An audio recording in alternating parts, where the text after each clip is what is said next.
Bad ki jai, Ananda Goti, Vaishnav Vrindi ki jai, Namacharya Shivarya, Thakur ki jai, Prem Se Kaho Shri Krishna Chaitanya Prabhu Nityananda Shri Dvaita Gadadhar Shri Vasadi Gaur Bhakta Vrindi ki jai, Shri Shri Radha Krishna Gopa Sayam Kun Radhakunda Giri Govardhan ki jai, Vrindavanam ki jai, Charanam ki jai, Navadijam ki jai, Swami ki jai, Yumanamai ki jai, Shrimati Tulasi Devi ki jai, Samveda Bhakta Vrindi ki jai, Gaur Premananda.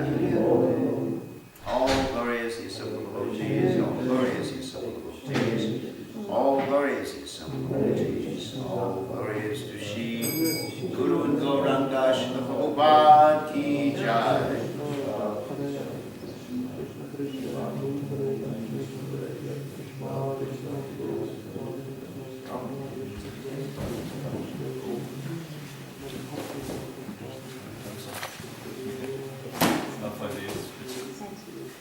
Okay, so reading from Srimad Bhagavatam, 5th canto, 5th chapter, text 32. Om Namo Bhagavate Vasudevaya. Namo Bhagavate Vasudevaya. Namo Bhagavate Vasudevaya. Namo Bhagavate Vasudevaya. Namo Bhagavate Vasudevaya. Namo Bhagavate Vasudevaya. So I'm just going to read the Sanskrit and then we'll do the word-by-word synonyms responsively because it's prose rather than poetry. So, Yahi Vavasa Bhagavan Lokam Imam Yogasyada Pratipam Iva Chakshanastat Pratikriya Karma Vivaksitam Itivratam Ajagaram Astita Shayana Ivashnati Pibati Kadati Avamehati Harati Sma Cheshtamana Ucharata Adigdo Desha. Sorry to repeat. Yarhi Baba. Yarhi Baba. When. When. Saha. He. Bhagavan. The personality of Godhead. The personality of Godhead. Lokam. The people in general. The people in general. Imam. This. Yogasya. To the performance of yoga. Adaha. Directly. Pratipam. Antagonistic. Iva. Like. Achakshanaha. Observed. Tat. Of that. Pratikriya. For counteraction. Karma. Activity. Vivatsitam. Abominable. Iti. Thus. Ratam. The behavior. Ajagadam. Of a python. To stay in one place. Astitaha. Accepting. Shayanaha. Lying down. Eva. Indeed. Ashnati. Eats. Pibati. Drinks. Kadati. Chews. Avamehati. Passes urine. Hadati. Passes stool. Sma. Thus. Jestamanaha. Rolling. Chadate. In the stool and urine. Adigda udeshaha. His body thus smeared. Translation. When Lord Rishabhadeva saw that the general populace was very antagonistic to him to his execution of mystic yoga, he accepted the behavior of a python in order to counteract their opposition. He thus stayed in one place and lay down. While lying down, he ate and drank, and he passed stool and urine and rolled in it. Indeed, he smeared his whole body with his own stool and urine, so that opposing elements might not come and disturb him. So purport by His Divine Grace, A.C. Bhaktivedanta Swami, Srila Prabhupada, Srila Prabhupada Ki. According to one's destiny, one enjoys allotted happiness and distress, even though one keeps himself in one place. This is the injunction of the Shastras. When one is spiritually situated, he may stay in one place, and all his necessities will be supplied by the arrangement of the Supreme Controller. Unless one is a preacher, there is no need to travel all over the world. A person can stay in one place and execute devotional service suitably according to time and circumstance. When Rishabhadev saw that he was simply being disturbed by traveling throughout the world, he decided to lie down in one place like a Thus he ate, drank, and he passed stool and urine and smeared his body with them so that people would not disturb him. So, Om Gana Timidanda Shah Tamanjana Shalakaya Chakshur and Meditam Yena Tasmai Shi Purave Namaha. So, there's several very important points here in Srila Prabhupada's purport, explanation of this verse. That the first one we're going to talk about is that whatever happiness or distress you're meant to suffer, or joy and suffer, that's built into your karma. And you can't increase it or decrease it, at least in this lifetime. It's just like, that's called prarabdha karma. I mean, the karma that you're presently enjoying or suffering from. There's different types of karma. As we were describing yesterday, there's kuta, there's bija. Kuta means the inclination, bija means the seed of desire. Then there's the activity itself, the vikarma, karmic activity, and then there's the reaction to it, which is prarabdha karma, or sometimes aparabdha karma. Aparabdha karma means that which is not yet manifest. And it's an interesting vicious cycle, because one of the effects of the activities that you perform in this world are to increase the vijas of the kutas. In other words, not only do you get an external effect from your karma, let's give it a practical example. Let's say I kill an animal and I eat an animal. Let's say eat a cow or something like that. So there's an external reaction. The external reaction for eating a cow, killing a cow, or transporting a cow, or serving a cow, or condoning the eating of a cow, or any of those things connected, is that you have to take a cow birth and death for every single hair on the cow. Pretty heavy, isn't it? That's why people in India, when they eat meat, they generally don't eat cows, and at least the Hindus, they'll eat chickens. Because chickens, or goats, you only have to take one birth for each chicken or goat you kill. So if you have to eat meat, just eat a chicken or a goat. It's safer. So anyway, so that's the external reaction. But then you also get more desires in the heart. That's an internal reaction. You get more inclination, the kuta, and your bija, your diseased seed of diseased, sinful desire increases. And so it continues in a cycle. In other words, the more kutas and bijas you get, the more you perform karmic activities, and the more you perform karmic activities, the more kutas and bijas you get. It's called a vicious cycle. And so basically there's no way to break it except for Krishna consciousness. So in any case, without talking about all the intricacies of karma, vikarma, and akarma, one's happiness and distress is built in.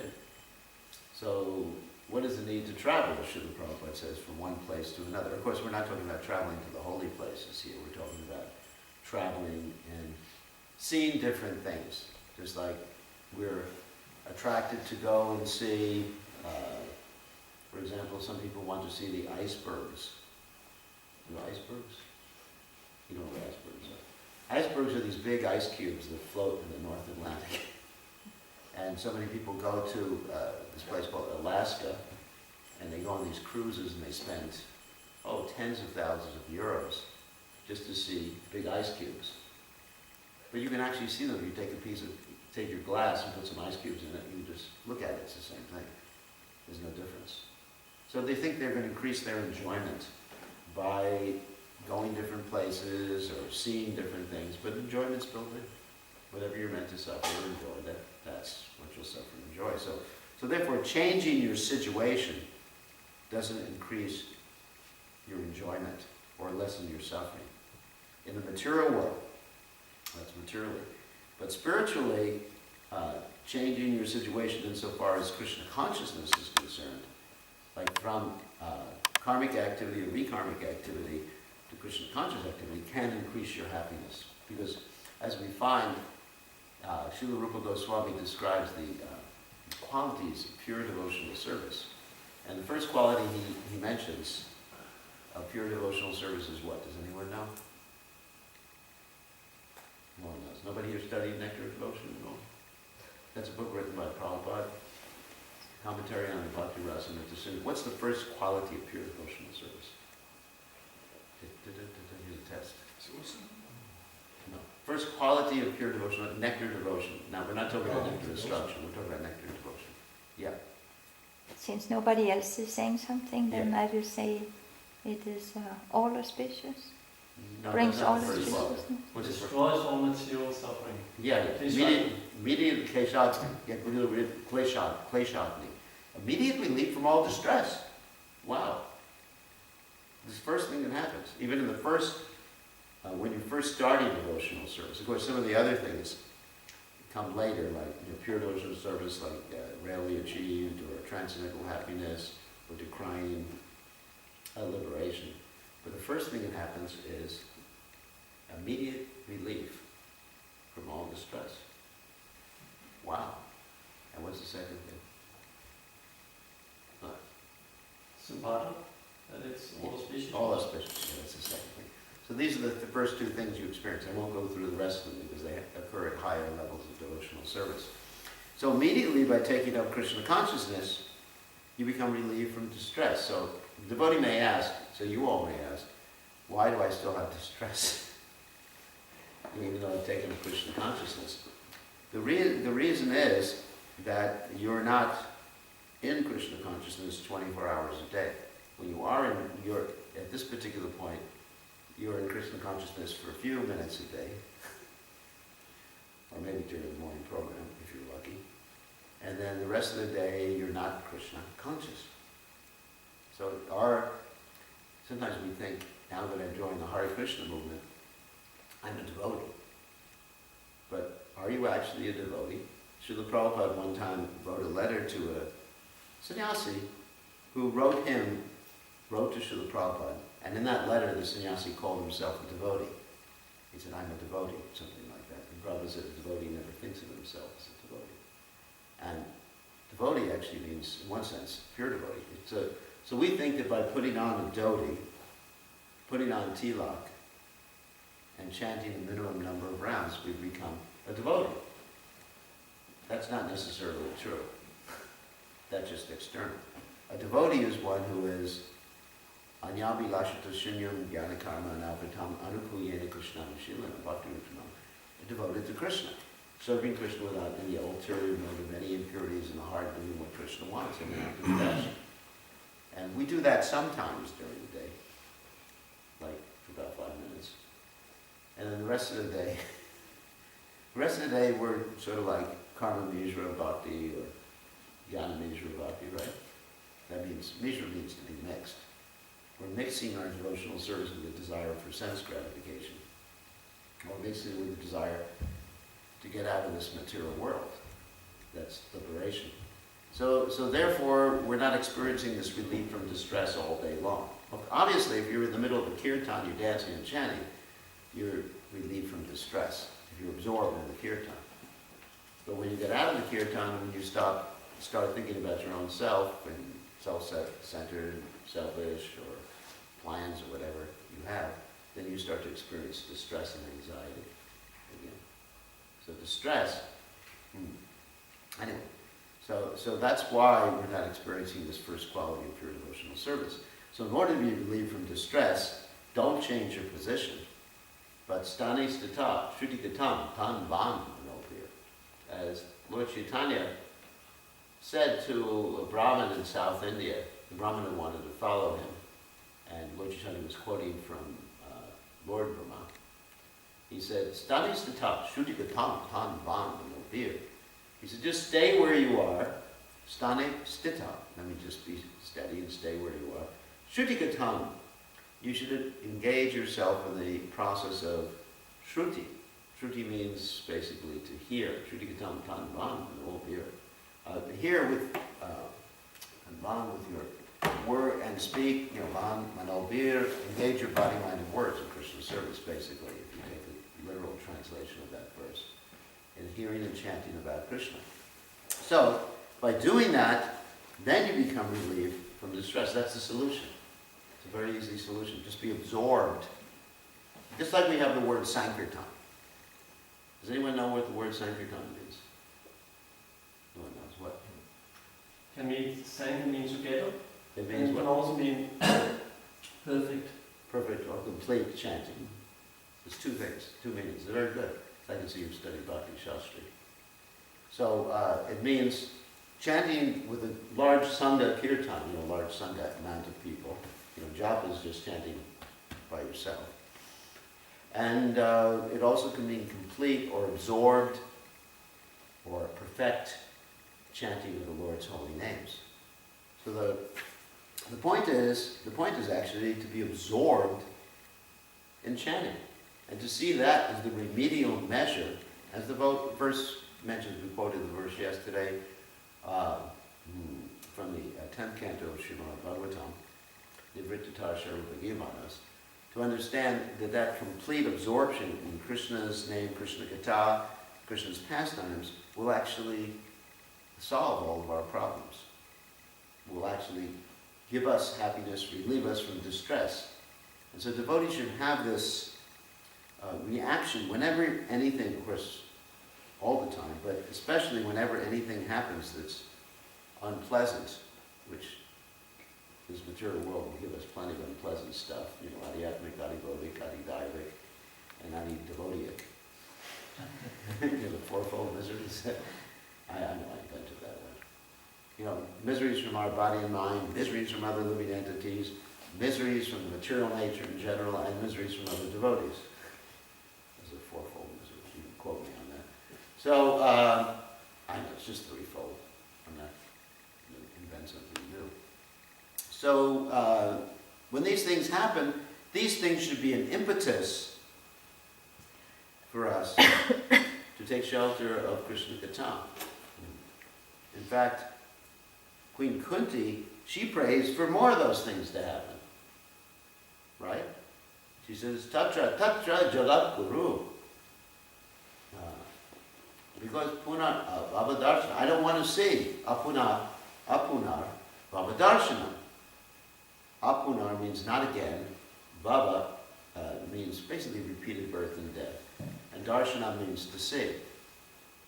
I don't want to see repeated birth and death anymore in this material world. So Queen Kunti actually prays for again and again. Tatra, Tatra, send me more miseries. Of course, Prabhupada said we shouldn't pray like that. Because there's enough miseries in this world, right?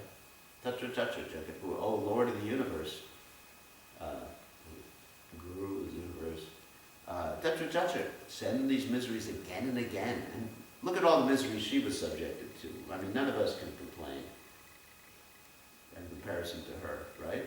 That she was subjected to the misery of having her children deprived of their kingdom, attempted murders on her children again and again and again, burning her children in a house of lac. Queen Kunti's children were the 5 Pandavas. Giving poison to Bhimsen. So many conspiracies were there on the part of Duryodhana, a cousin brother. And then she said, I want it again and again. Pretty interesting, isn't it? Prabhupada said we shouldn't pray like that. He said the material world is miserable enough as it is. But that's how a pure devotee prays. So, not that we should pray like that, But we should utilize miseries that occur naturally. Don't invent your own miseries. We were talking yesterday about how in the history of the Christian church they invented their own miseries. They had the self-flagellation, which I mentioned yesterday, and all these austerities and fasting for many days, fasting for months, and standing out in the cold. I mean, even in India they have it too. You immerse yourself in ice in the middle of the winter, or you immerse yourself in the middle of fire in the summer. There's all these austerities. Actually, Jatabharta speaks about that. He says, Ruhuganai tat tapasana yati, nachejya nirvaptanai grahatva, nachandasanaiva jalagni surya, vanamahapada vijobhishekam. He says, my dear King Rahugana, he says, you're not going to become Krishna conscious by engaging in austerities, or by just following varnashram very nicely, he says, by being a good grahasta or sannyasi or brahmachari or whatever, or putting yourself in fire in the middle of the summer, or ice in the middle of the winter, but only by taking the dust of the feet of the pure devotees. So that's really the secret of devotional service.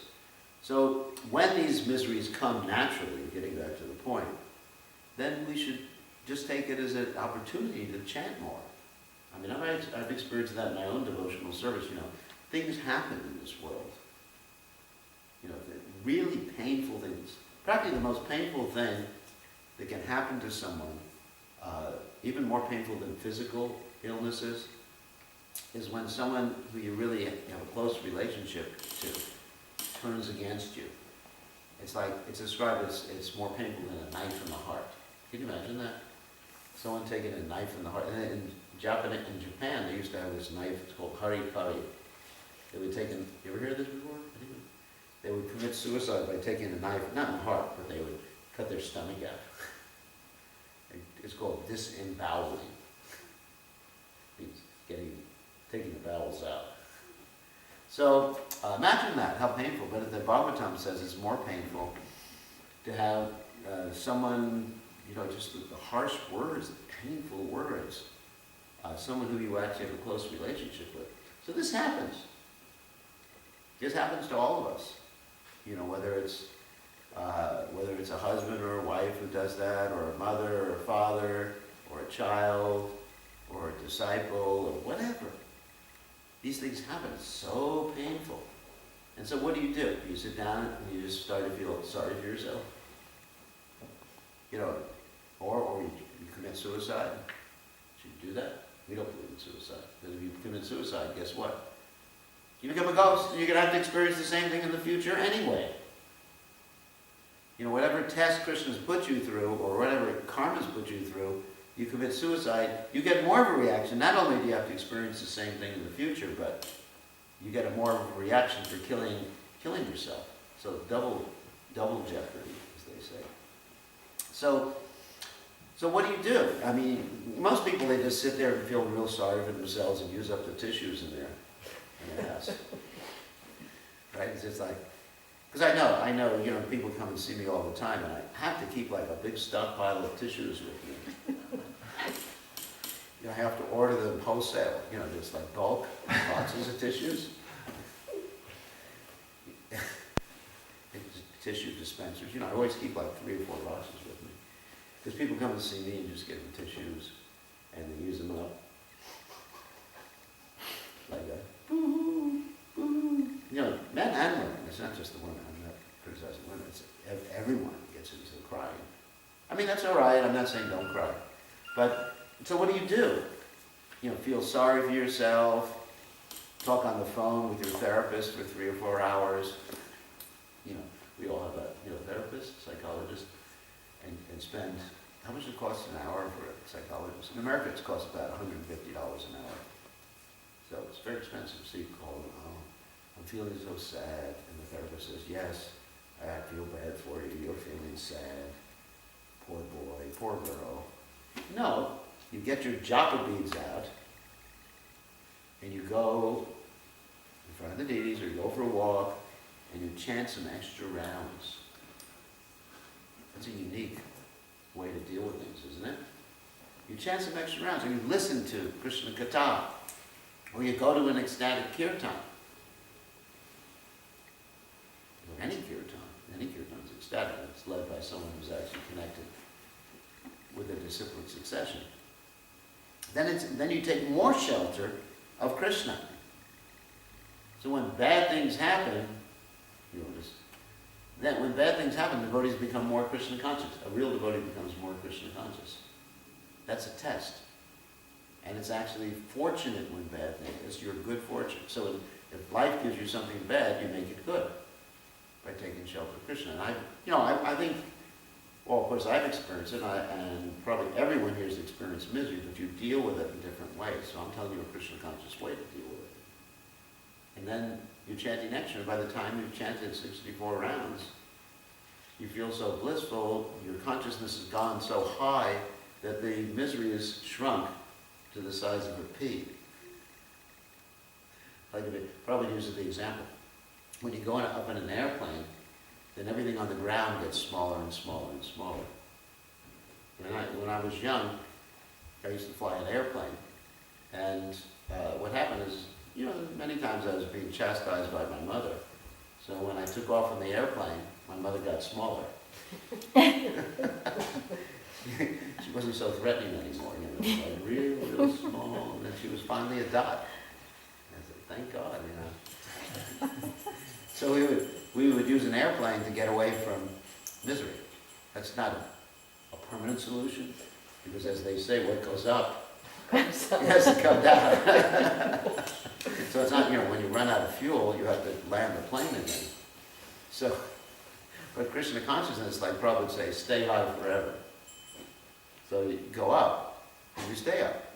Of course, if you keep chanting and everything like that. So we take shelter. What does it mean? Taking shelter of Krishna's names.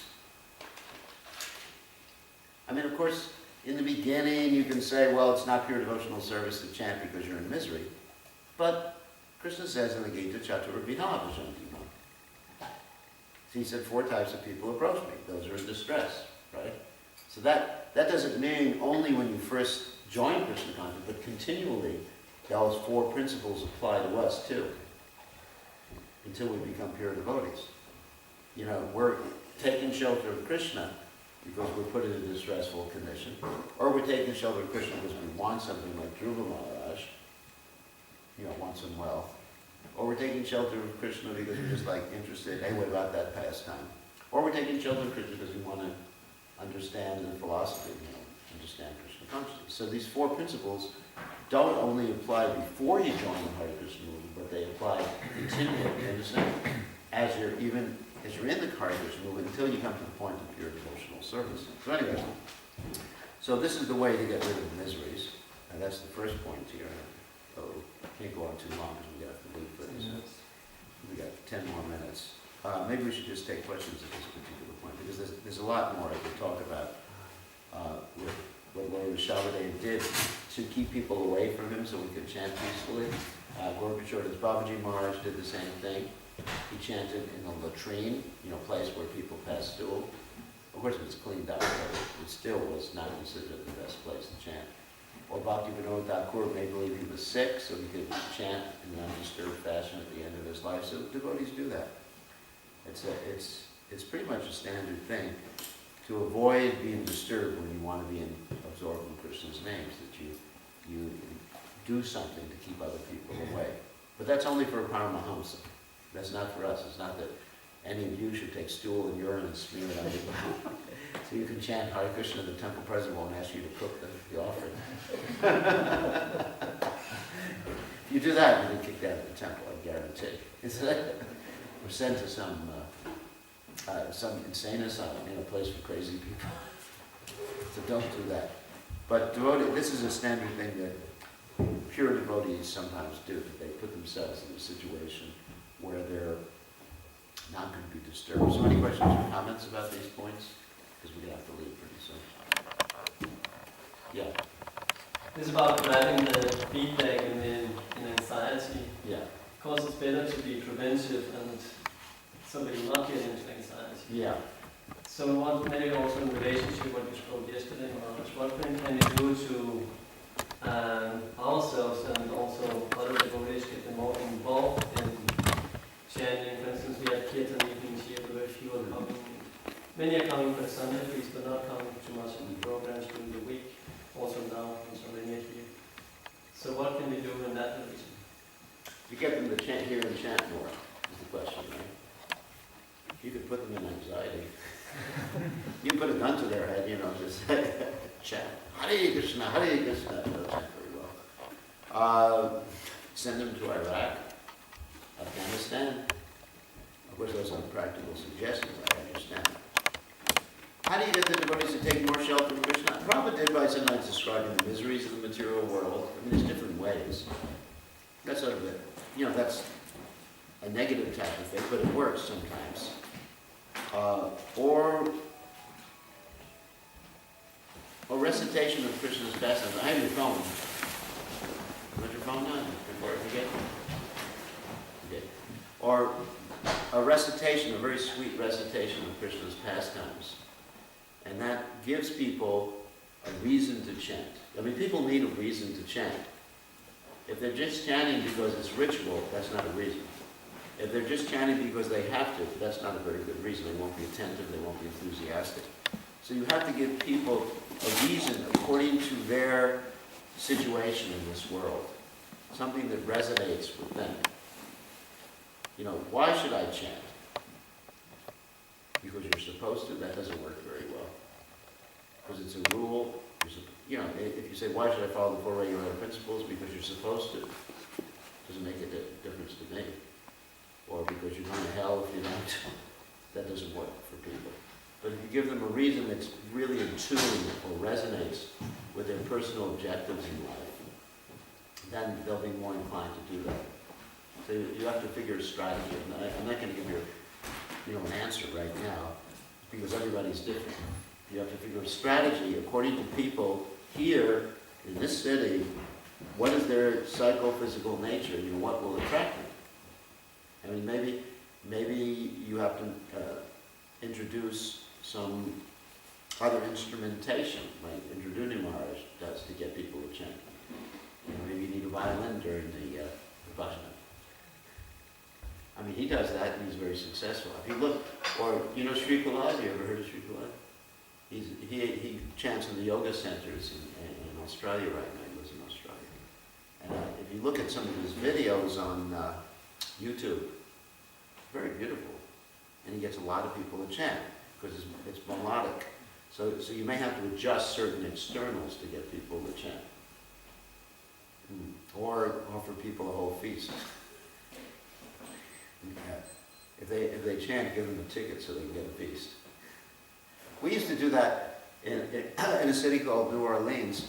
People weren't going to the Sunday feast lecture, so we would give out tickets at the Sunday feast lecture so that they would go, so that in other words, that was their payment for prashadam. You understand? But that didn't work very well, because then we got people going to the Sunday feast lecture we didn't want going.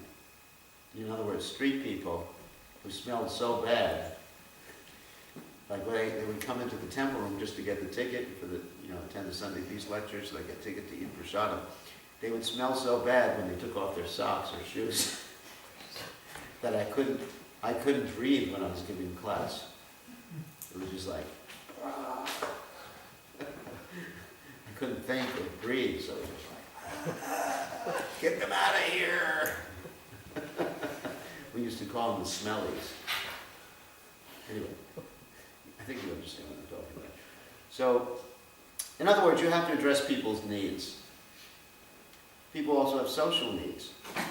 So, just like you have Bhakti Vriksha, which satisfies the social needs of people in addition to the spiritual needs. So they're attracted to come because they're associating with friends and making a society of friends there.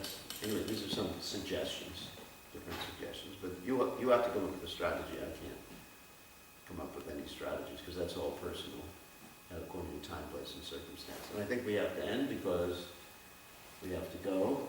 Kamsa Hunter is standing there, going like that. So we have to leave. Thank you very much. It's been a very nice visit. The devotees here are very sweet. And this temple is one of my favorite temples. I've been here. How many years have I been coming? Since 98. 98, yes, that's a long time. It's before some of you were born. About 14 years. Or even more. 14 years, you know. And, a lot of potential, and it's nice to see devotees like Chaitanya Chandra just absorbed in Harinam, going out on the bicycle in Harinam. It's very inspirational for me to see that. To see the determination to do Harinam like that. Because that's our Yuga Dharma. Okay, yeah, and all Prabhupada, Shri Guru Nitai, Jai, Gaur Premananda.